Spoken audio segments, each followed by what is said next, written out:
Yes, magandang gabi muli mga ka-co-ops. Co-op Koy TV, back on track. Sharing po, RA 9520 Chapter 17, Article 130. Meron na po tayo dito nun pero may bago tayong kaibigan na taga-co-op na nagtatanong bakit daw hindi pigilan si Electric Co-op na gamitin yung cooperative despite na hindi sila naka-registered sa CDA.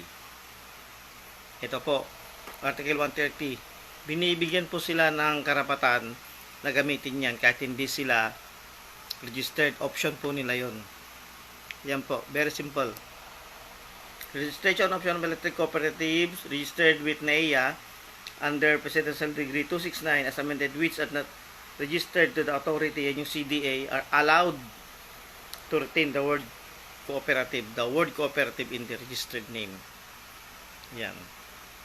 Wala po mga ibang benepisyo na katulad ng mga nakukuha ng mga members ng regular na cooperative na registered sa CDA.